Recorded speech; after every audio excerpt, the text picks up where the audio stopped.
Hello, everyone, and thank you so much for joining us on this wonderful evening to celebrate our graduates from the Middle East and North Africa. My name is Sana Sharba. And my name is Rawan Antar, and we're going to be your Masters of Ceremony for tonight.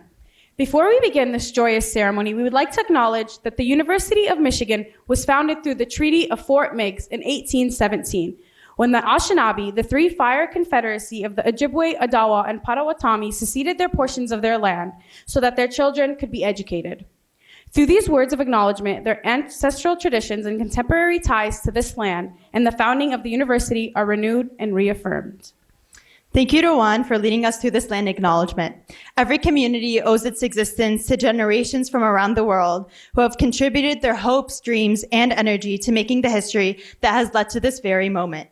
With that, it is our absolute pleasure to serve as your co-host for tonight's ceremony as we celebrate our graduates from Middle East and North Africa. We'd like to take a quick moment to recognize our distinguished guests. Dr. Lori McCauley, Provost and Executive Vice President for Academic Affairs, Dr. Martino Harmon, Vice President of Student Life, Dr. Deborah Willis, Assistant Vice Provost for Equity, Inclusion, and Academic Affairs, Dr. Juan Cole, Richard P. Mitchell, Collegiate Professor of History, Dr. Nadia Bazzi, Director, Office of Multi-Ethnic Student Affairs, Gloria Taylor, Director, Office of Academic Multicultural Initiatives, and other distinguished university leaders, faculty, and staff who are here with us tonight. Thank you so much for joining us.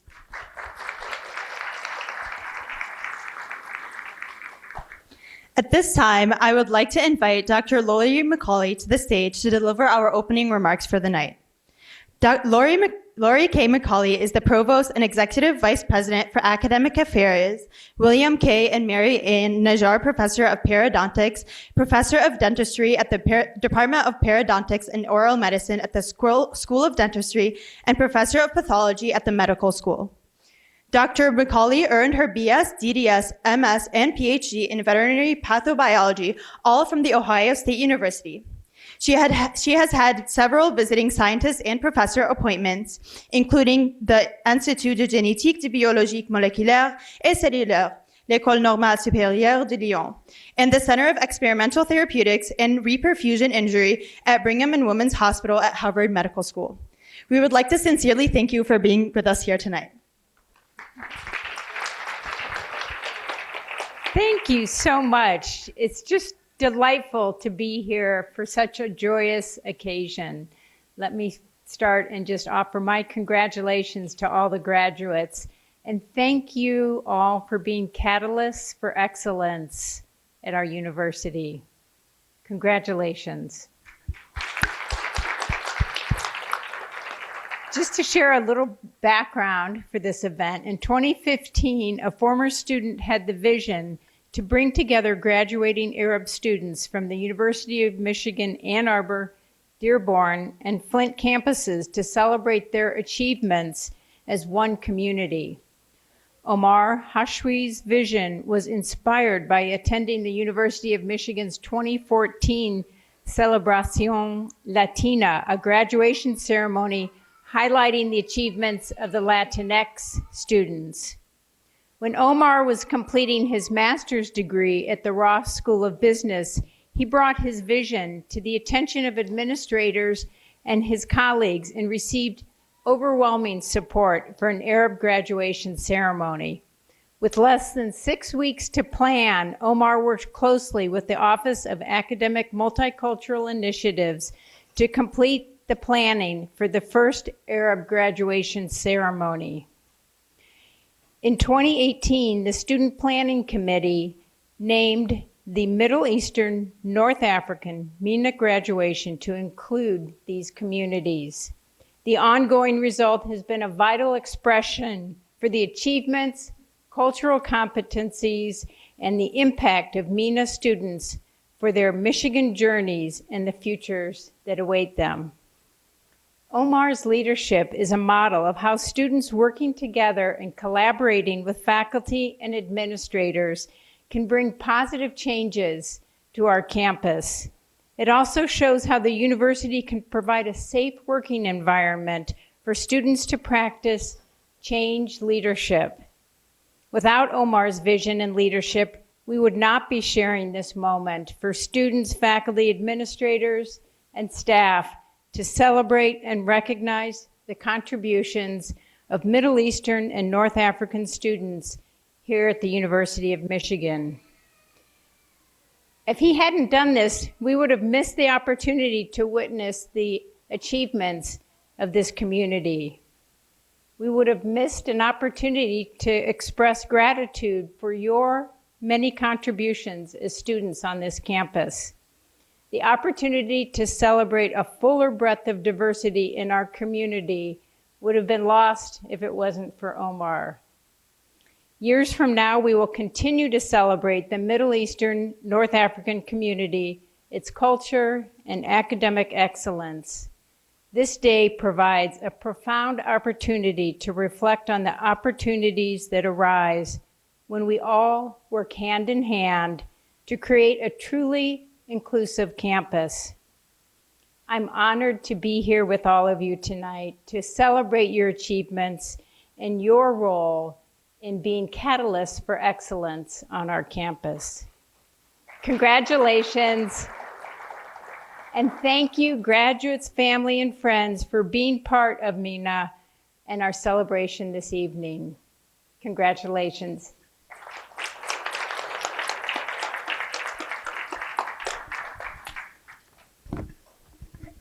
Thank you so much for your kind words, Provost Macaulay. We would like to thank you for your continued work and commitment to supporting diversity and inclusion efforts on this campus. Before we introduce our keynote speaker, I'd love to take this moment to acknowledge and honor some of the people we have in this room. Can we get a loud round of applause for our students in the crowd who are the first to attend and graduate college in their families?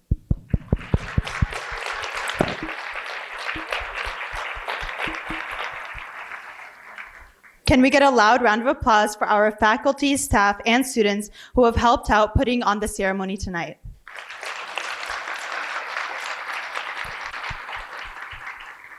And lastly, to our graduates, can we give the loudest round of applause to the parents, siblings, families, friends, and loved ones who have supported you throughout your journey at the University of Michigan?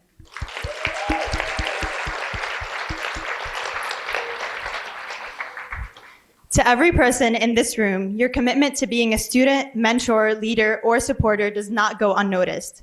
We appreciate you and are honored to have you with us on this humbling night. Next, we'd like to introduce our keynote speaker for the night, Andrea Sahouri.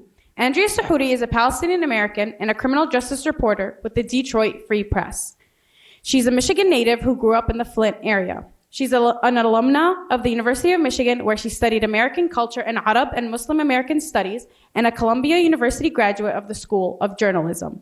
She's passionate about local news, storytelling, and amplifying the voices of the diverse communities she serves. Her work, particularly her ability to connect with the diverse communities, was recognized with the statewide 2021 J.P. Wagner Prize for the Young Journalist in Iowa and the 2022 Harrison Skip Weber Investigative Reporting Award, among other state awards.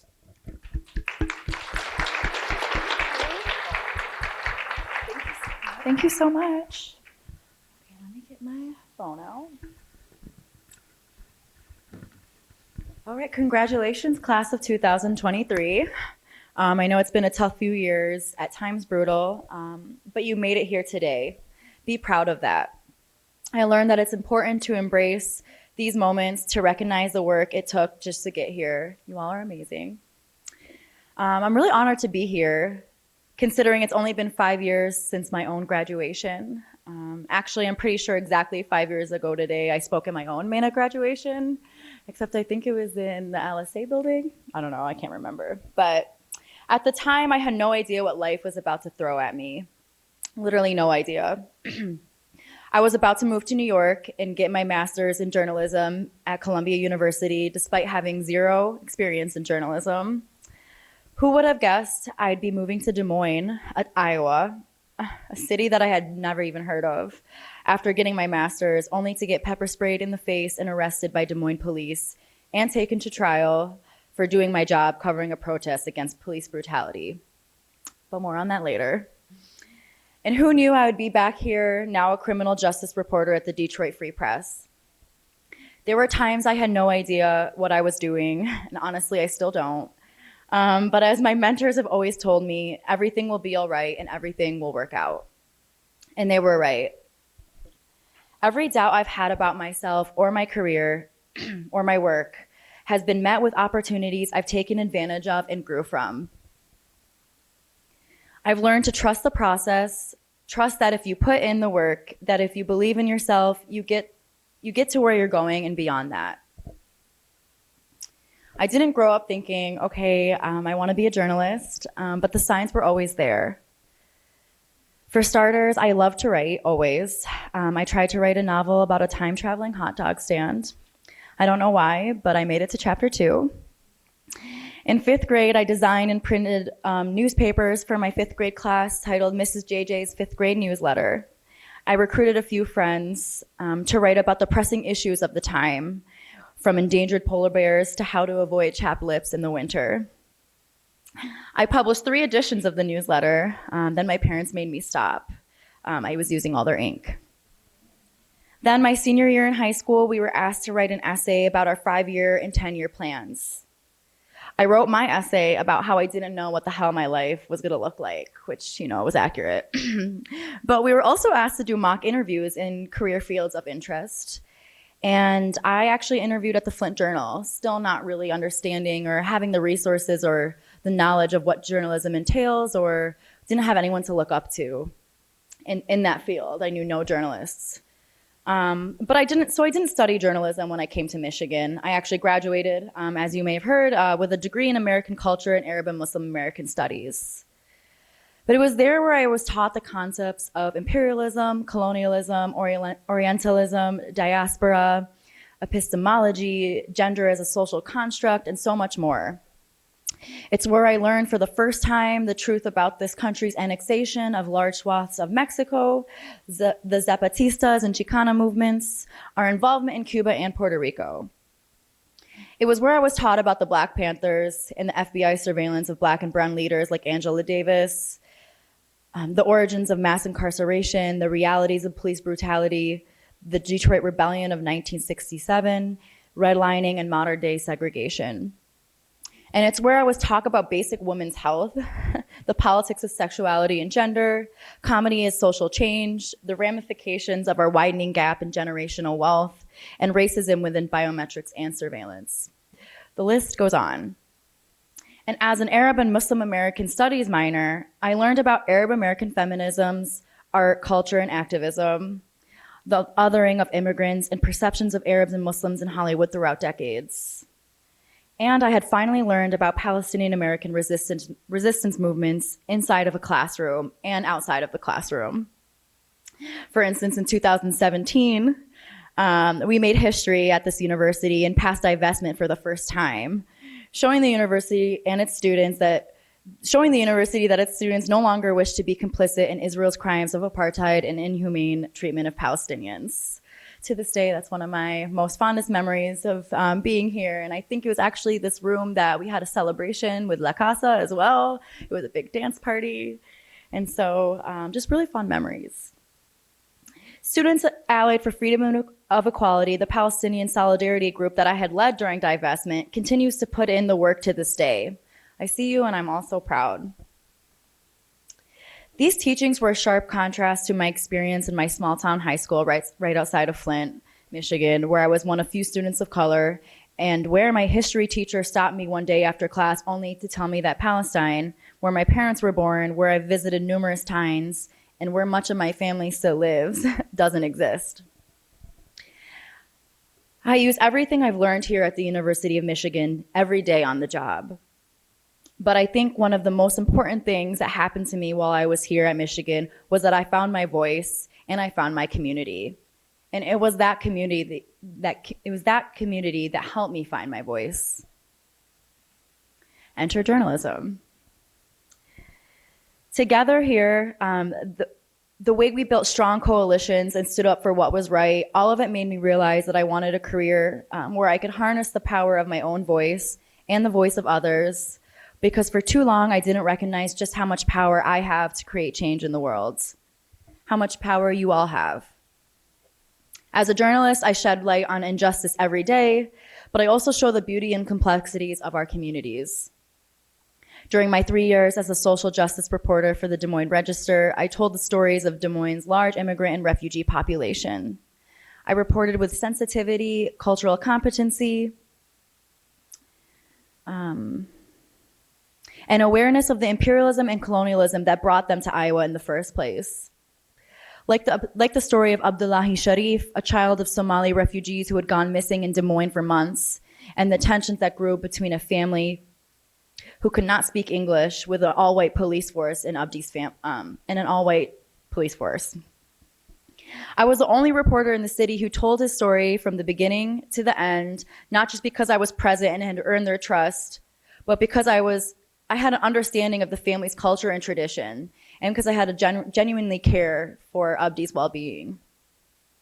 When I report on criminal justice in Detroit, not only do I humanize victims of crime, but I bring context to show the socioeconomic factors that lead to crime. I show readers that there's always more to the story, like Porter Burks, a young man who struggled with mental illness but was killed by Detroit police after his family had called them for help. When I investigate our prison systems and the disparities within them, I bring humanity to incarcerated individual stories because our current system isn't always just or fair. In fact, it wasn't designed to be just or fair. Like my investigation into the prison death of Christopher Rios, a young man who had been sentenced to over 20 years in prison in Iowa for a robbery when he was just 18. Then there were the George Floyd uprisings. The days following George Floyd's murder were marked with global chaos. Black and brown communities erupted in protest, collective grief, and trauma. It was injustice felt like Black and brown communities beyond Minneapolis, and that included Des Moines, where I was working at the time. I was the leading journalist on the ground reporting in the thick of numerous protests there. I provided fair and accurate coverage to our communities while dodging tear gas, rubber bullets, pepper spray, and officers charging with batons and riot shields. I brought context from historical archives to the Des Moines community, writing that these protests don't exist on their own, rather they're a culmination of decades of protests and injustice against Black and brown communities. I talked to protesters, captured their emotions, asked them why they were there. I'd carefully observe both the actions of protesters and the actions of police.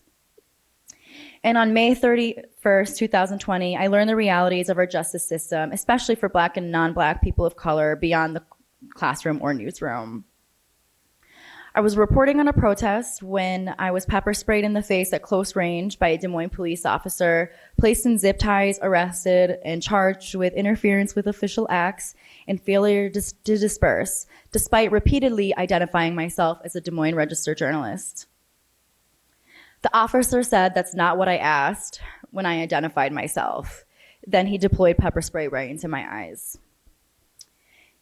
Even still, I refused to let my voice be silenced. After being placed in the back of a police van and still zip-tied, I was able to take my phone out of my back pocket and place it on my knee. I went live on Twitter. I continued reporting. Then my phone was taken away.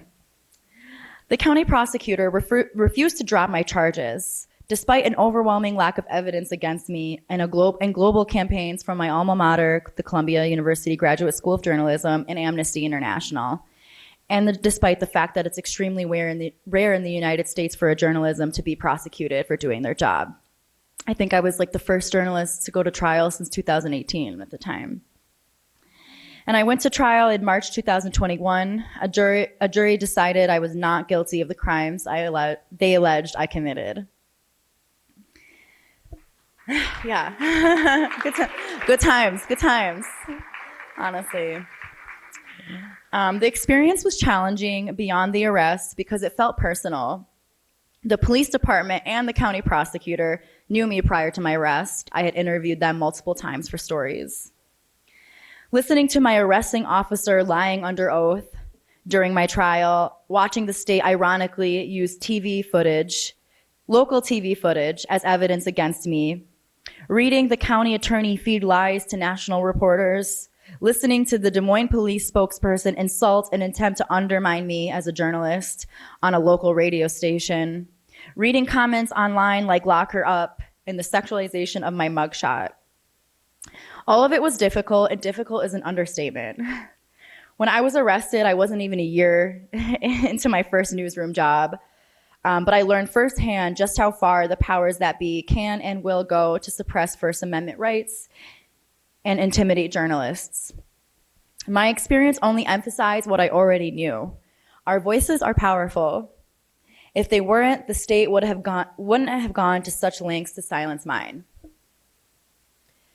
But I also learned how strong I am personally and professionally. I refused to allow the state to guide my reporting and tell me how to do my job. So I continued reporting on protests and published both criminal justice and police accountability investigations in the months leading up to my trial. I became a journalist because I told myself in an early age that I never want to let anyone silence me. I want to be the one to amplify the voices that aren't being heard. My arrest and trial weren't going to stop me. It only made me stronger and louder. Some of you may already have post-graduation plans. Some of you may still be questioning what's next, which is, again, totally okay. But no matter what you choose, if there's anything I want you to take away from my time with you, is to recognize your power, your voice, and yield that power for good. Our country is divided. Our communities are filled with love and beauty, but also pain and grief. Think about the lessons you have learned during your time here, the lessons you have learned from each other, and use those lessons to give you the courage and the confidence to stand up for what you believe in. Oh, thanks. Thanks. And on a final note, remember to laugh. Remember that through the bad, there is love and light surrounding us. That is what both the MENA community at Michigan and journalism has taught me. That amid suffering, we come together stronger, always. The history we were taught in these classrooms, the impact we've made on campus shows us that. And journalism is where our voices are heard. Thank you and congrats again, class of 2023.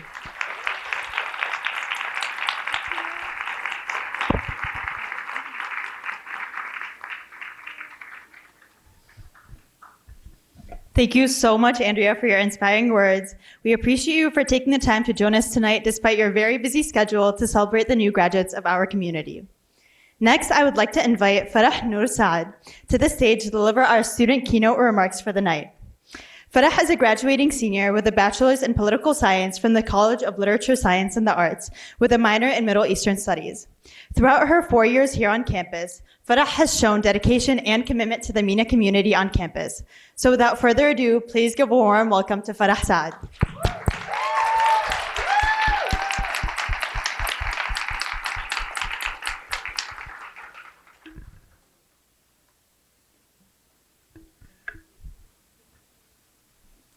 Marhaba, ahlan, salam, and welcome to the 8th Annual Middle Eastern North African 2023 graduation ceremony here at the University of Michigan.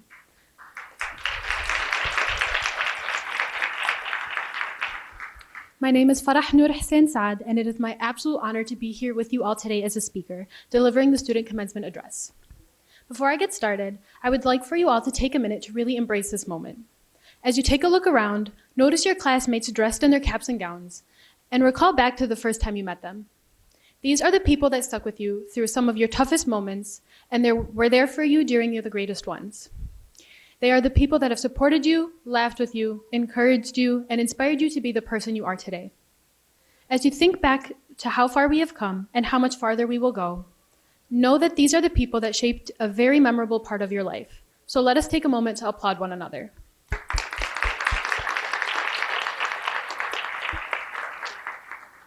As we reflect on our past years here and get ready to embark on the next chapter of our lives, I encourage you all to go forward with the following values: open-mindedness, empathy, togetherness, and confidence. Go forward open-mindedly. It's exciting to look at how our passions and identities are ever changing. We came to this university with some idea of who we wanted to be and what we wanted to become. And after having immersed ourselves in different spaces, we've learned to be open to change, open to new paths, and open to different perspectives. We've learned to embrace diversity, to value inclusivity, and to respect others' beliefs and opinions. We've learned to be adaptable, to think critically, and to solve problems creatively. This, in itself, has set us up to succeed on whatever path we choose to embark on. Go forward empathetically. Each and every one of us has embarked on a path here that has not been linear. Many of us harbor stories within us that we are not so keen to share. And for those reasons, I encourage you all to empathize with the stories and struggles of others. Make it a habit to listen to others, to ask questions, and to seek to understand your peers below the surface.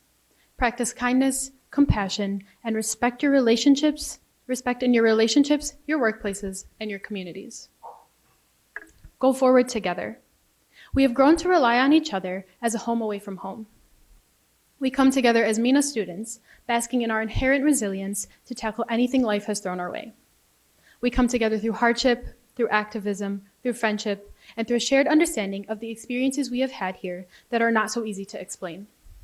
On this campus alone, we have protested for Palestine, advocated for a MENA box, and entered the student government spheres, all things that we have accomplished together. The collective energy we have put into supporting each other has made all the difference. Go forward confidently. We are leaving what has become familiar to us and venturing into the unknown. But we must remember that we have come this far because of our hard work, dedication, and resilience. We have the skills and the knowledge to face the challenges ahead with confidence. We must believe in ourselves, in our abilities, and in our potential. We must have the courage to take risks, to try new things, and to learn from our mistakes. We must be willing to adapt to change, to embrace uncertainty, and to persevere in the face of adversity. Finally, going forward confidently also means being content with the past. When you reflect on your time here, I want you all to go forward, satisfied with the work and effort you have put in these last few years, and recognize that you did the best that you could with the resources and knowledge you had at the time. Go forward with no regrets. Go forward knowing you made the most of your time here. Go forward knowing that the memories you made with friends in this community are what you will harbor with you for the rest of your life. These are the stories you will tell your children. Go forward knowing you have made your fellow classmates, family, and friends proud. Before I conclude, I would love to take the time to recognize a few people who have supported me through these past 4 years on this journey.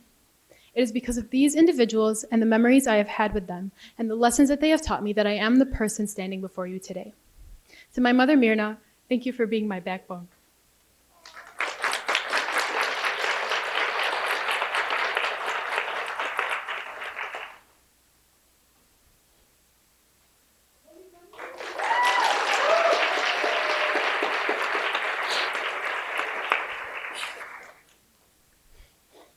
So sorry, guys.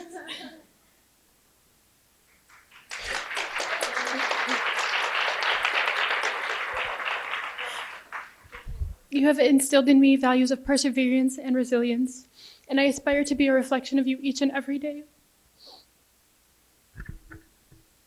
To my older sister, Noor, thank you for paving the way. You have been a role model and a shoulder to lean on, and I am beyond grateful for all that you have done and all that you will do. In mentioning the people who are with us here tonight, I, along with others in this room, also have people who left before their time, who deserve our deepest recognition. To my dad, I hope you are looking down on me, feeling proud of the person I have become. I am a firm believer that even in your absence, you have been a guide towards all the blessings in my life. These blessings have manifested in the people that surround me throughout my days in Ann Arbor, first being my roommates, Hayat, Nadine, and Zainab. You girls have been a blessing to come home to at the end of the night, and I'm forever grateful for our daily debriefs and nightly campus walks. To my friends, if I had the time to name everyone in our friend group, I would. You have all challenged and encouraged my creativity the most, from reigniting my passions for playing the piano to renewing my love for capturing the genuinity of our friendship through film. Thank you for being my family on campus and a source of spontaneity, inspiration, and love.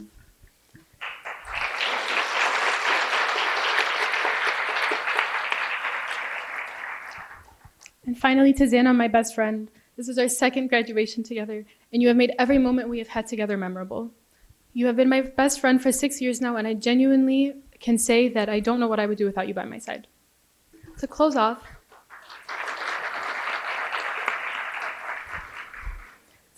I would like to invite you all to view your time here as something to take pride in.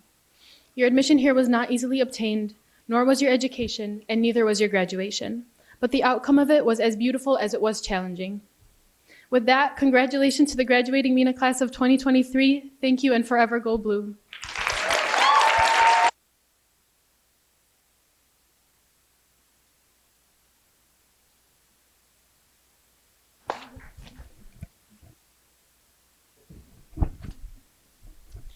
Thank you so much for your wonderful words, Farah. I think you brought the whole room to tears. The MENA community has so much to thank you for your time throughout the years at this university.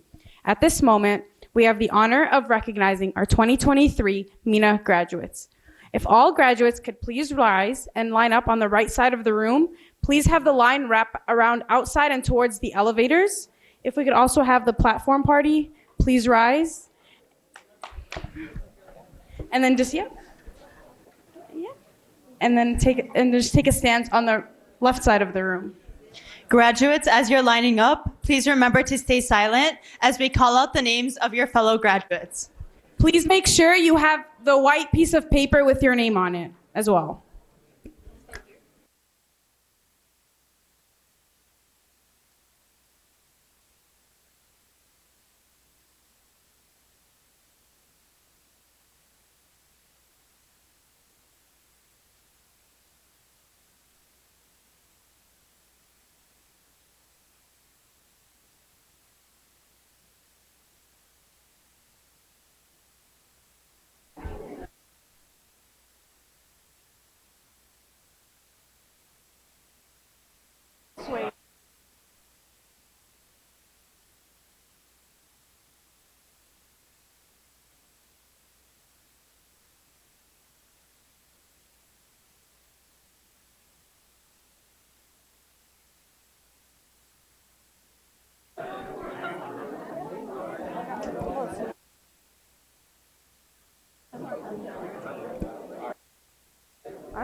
Maya Kadu with a bachelor's in Ross. Maya Faraj with a bachelor's in biology, health, and society.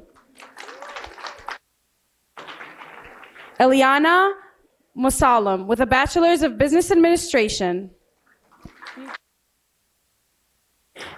Elise Mashni with a bachelor's in political science.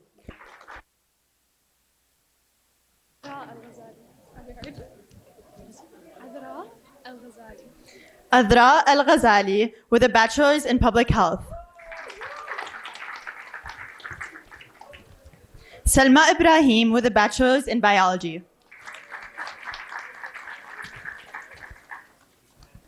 Huda Shuleiba with a bachelor's of science in information and English.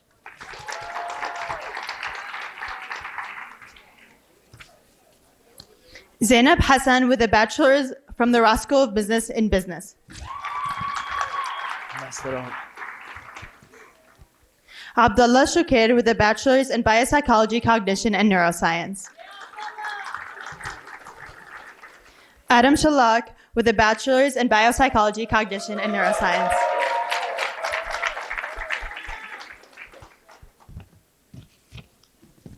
Sharif Salman with a bachelor's in electrical engineering.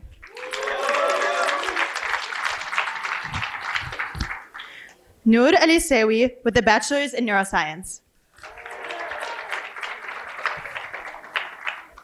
Leen Al-Najjar with a bachelor's in statistics and biology, health, and society. Hadi Janatli with a bachelor's in biomolecular science.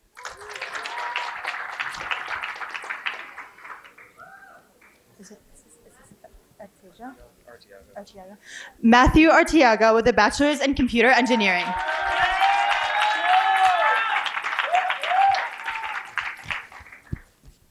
Hadi Aloush with a bachelor's in biopsychology, cognition, and neuroscience.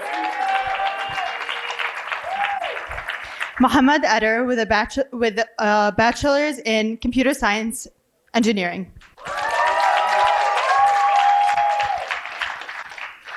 Omar Eder with a bachelor's in mechanical engineering.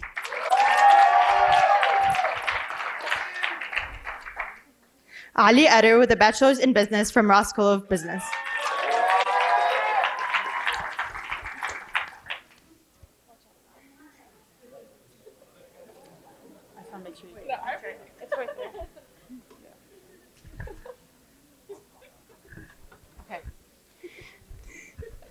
Yasmin Sleimani with a bachelor's in public policy.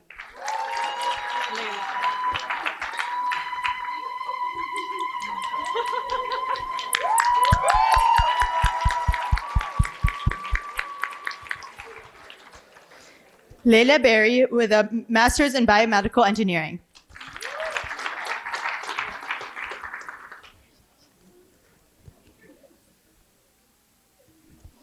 Zainab Al-Hamdallah with a master's of biomedical engineering.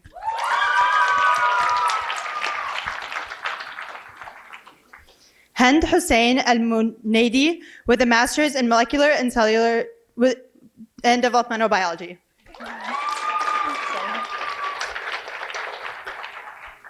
Asil Ibrahim Al-Lorraine with a master's in social work.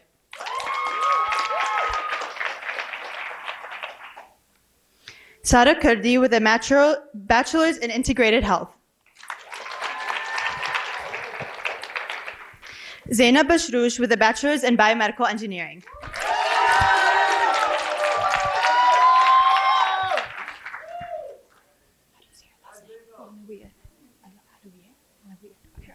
Liane Alawiya with a bachelor's in biomedical engineering.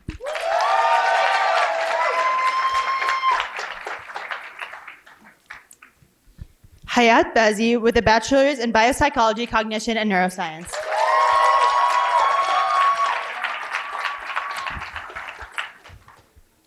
Sharifa Doudi with a bachelor's in public policy.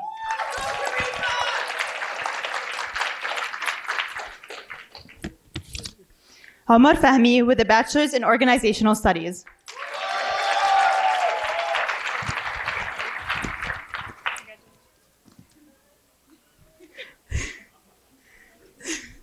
Ziad Fahmi with a bachelor's in biomolecular science and Middle Eastern and North African studies.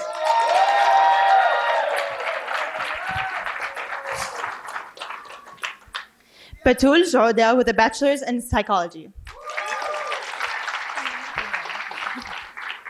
Hannah Salame with a bachelor's in computer science.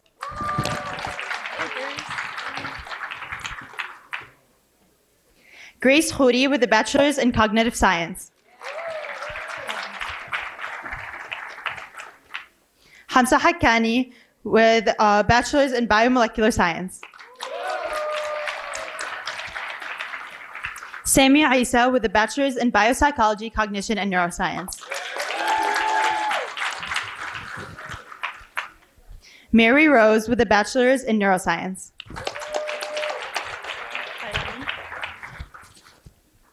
Rami Salman with a bachelor's in computer science.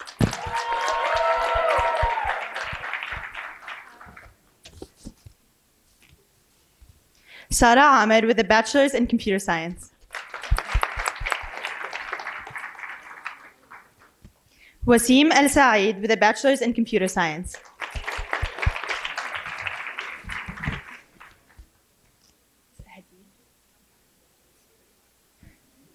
Hadil Abdul Lanin with a bachelor's in computer science.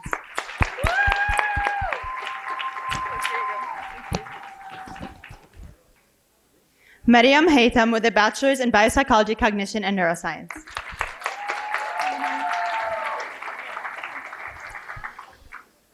Manar Al-Jabouri with a bachelor's in biopsychology, cognition, and neuroscience.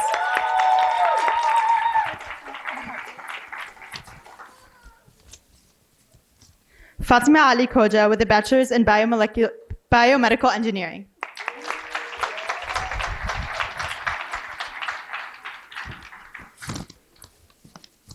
Rawan Akhtar with a bachelor's in biopsychology, cognition, and neuroscience.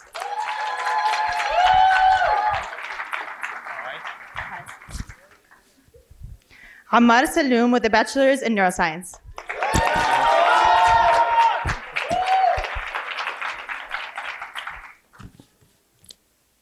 Bashar Zidan with a bachelor's in computer science.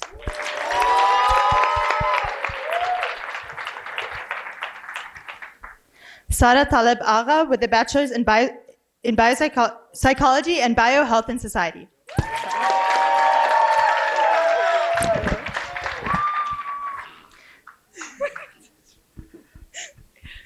Zara Hashmi with a bachelor's in public health.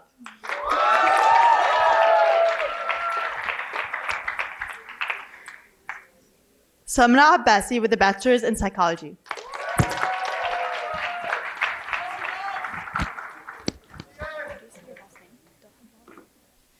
Fatima Dohatwala with a bachelor's in public health.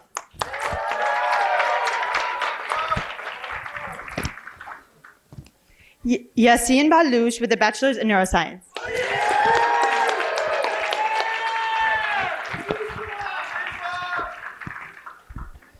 Aboud Al-Soubi with a bachelor's in movement science.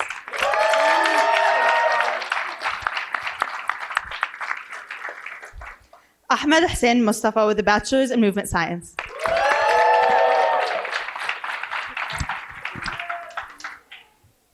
Farah Noor Saad with a bachelor's in political science.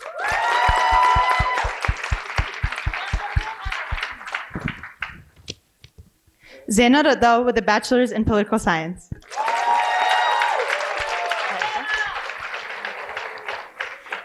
Akram Irshad with a bachelor's in public health.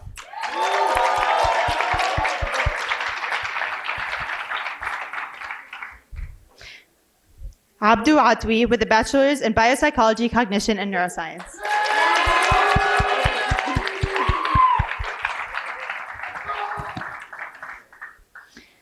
Joseph Haddad with a bachelor's in neuroscience.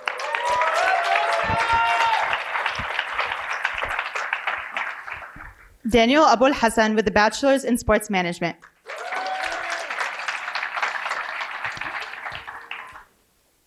Rina Al-Sewari with a bachelor's in biology, health, and society. And last but not least, Sumia Al-Suraimi with a bachelor's in dental hygiene program.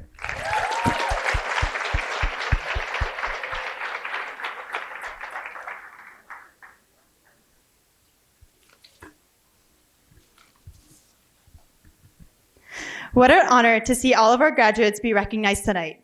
It is such a bittersweet moment to see the same leaders who have paved the way for MENA students like myself on this campus walk down the stage as our newest generation of graduates.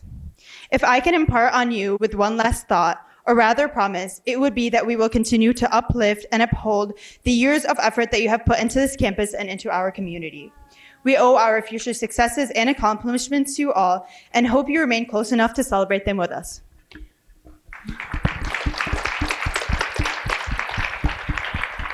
Thank you, Sana. Echoing what you just said, the MENA community is only expanding from here. Every single graduate in this room has contributed to the growth, and we have to thank you for laying the foundations. Now I have the pleasure of introducing Dr. Martino Harmon to deliver our closing remarks. Dr. Martino Harmon has served as Vice President for Student Life since March 26th of 2020. A longtime advocate for student success, he previously served as the Senior Vice President for Student Affairs at Iowa State University. Prior to joining Iowa State, he was the Executive Director of Student Success and Retention at Cincinnati State Community College, Dean of Student Development at Rhodes State College, and Dean of Admission, Retention, and Student Life at Washtenaw Community College. He began his career in student life at the University of Toledo, serving in increasingly responsible roles over a span of 11 years. He earned a Bachelor's of Business Administration degree in Marketing Management, a Master of Education degree in Human Resource Development and Educational Technology, and a PhD in Higher Education and Administration, all from the University of Toledo. To give a round of applause for Dr. Martino Harmon.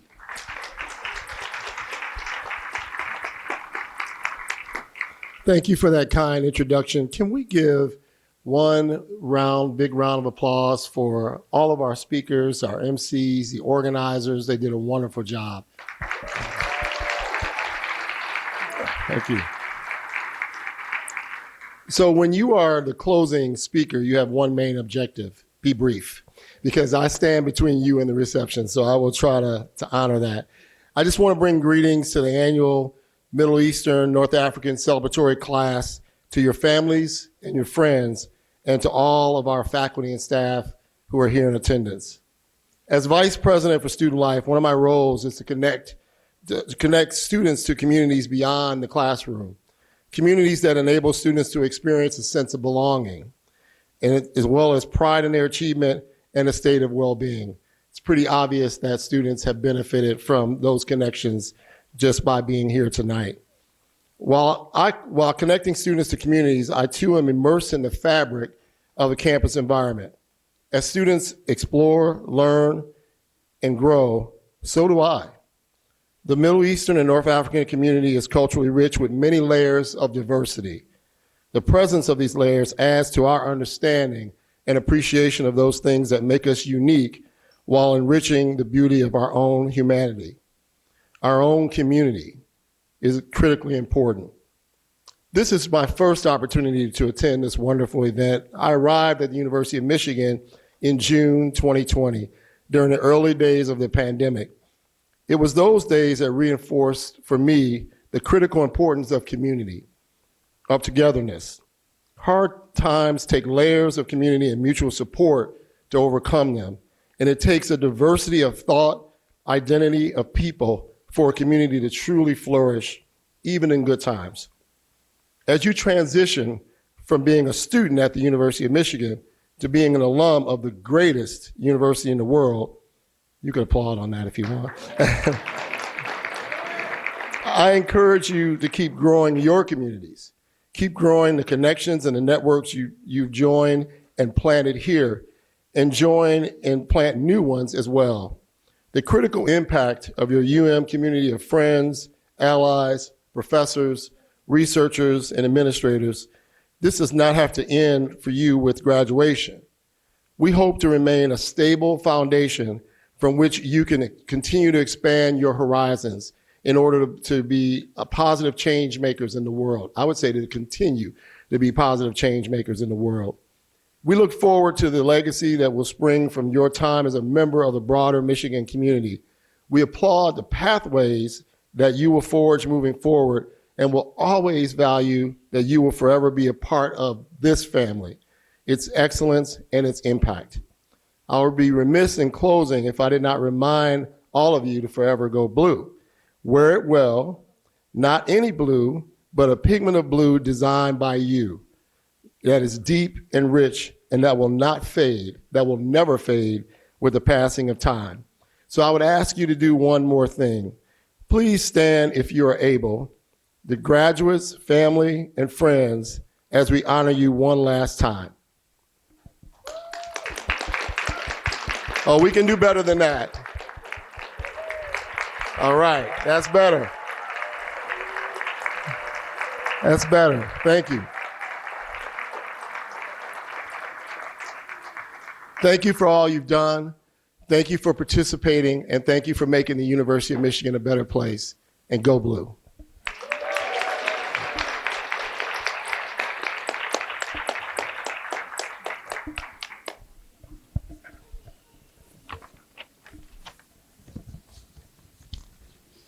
Thank you so much for your words, Dr. Harmon. I can personally say this class of graduates includes some of the most compassionate, hardworking, and dedicated people I know. I have learned so much from you all and continue to be inspired by your commitment to the growth and betterment of the MENA community on campus. I wish you all the best in your future endeavors. Before we let you all go, we would like to first thank Hector Galvin for being the mastermind behind this entire graduation. If it wasn't for him, we wouldn't have been here today.